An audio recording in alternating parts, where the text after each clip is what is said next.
Сәлеметсіздер ме? Қиын есептерді оңай жолмен қалай шешеміз? Ол үшін біз тиімді тәсілді қолданамыз.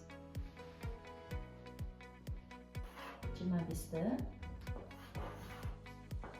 көбейтеміз 36-ға.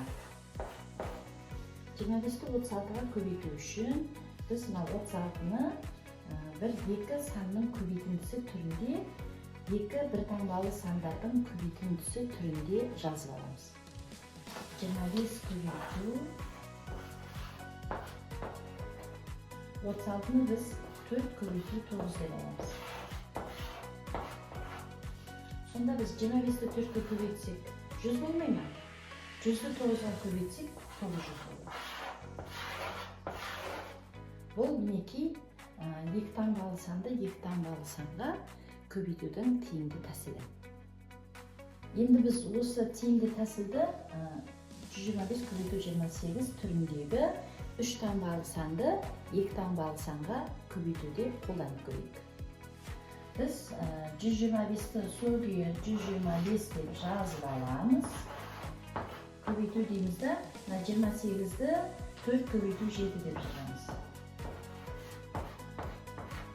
Ал енді 125 пен 4-тің көбейтіндісі 500 болатын болса, 500-ді 7-ге көбейтесің. Көбейтіндінің мәні 3500.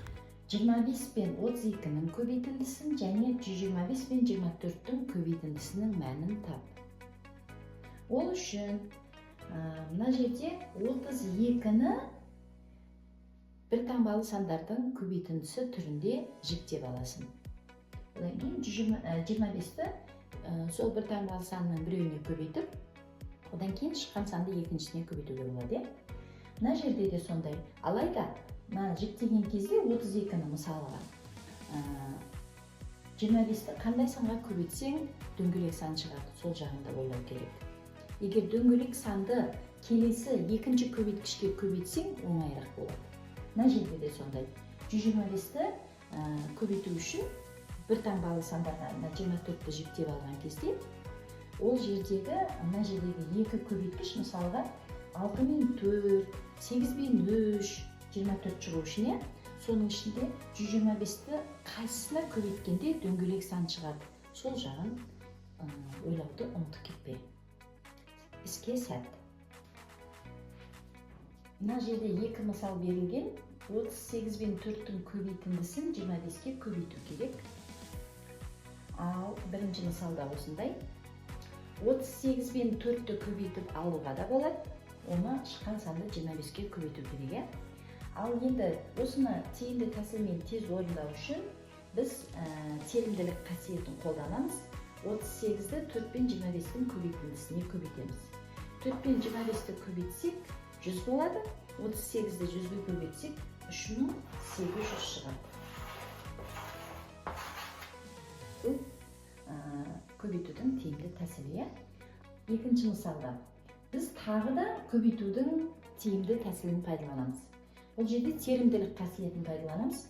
25-ті 4-ке көбейтіп аламыз.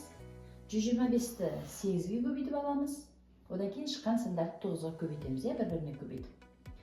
25-ті 4-ке көбейтсек 100 болады. 125-ті 8-ге көбейтсек 1000 болады. Оны 9-ға көбейтсек 900 мың шығады.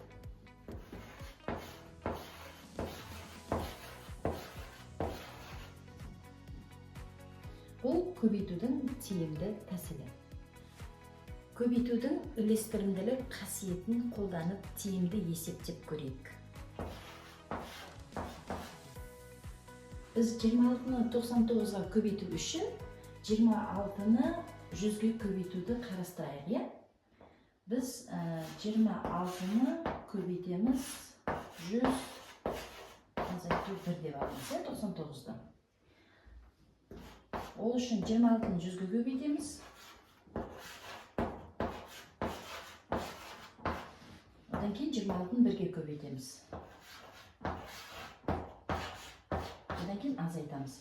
26-ны 100-ге көбейтіп, 26-ны 1-ге көбейтіп, көбейткіштердің мәнін азайтамыз. мына жерде 2600 шығады. 2600-ден 26-ны азайту керек. 14 санын 3 таңбалы санға 103-ке қалай тиімді тәсілмен көбейтуге болады. 14-ті 103-ті біз 100 және 3 сандарының қосындысы деп жазып аламыз да, көбейтудің үлестірімділік қасиетін қолданып есептейміз. 14 көбейту 100, 14 көбейту 100, қосу 14 көбейту 3. 14-ті 100-ге көбейтсек 1400 болады. 1400-ге 14 пен 3-тің көбейтіндісін қосамыз. Ол 42.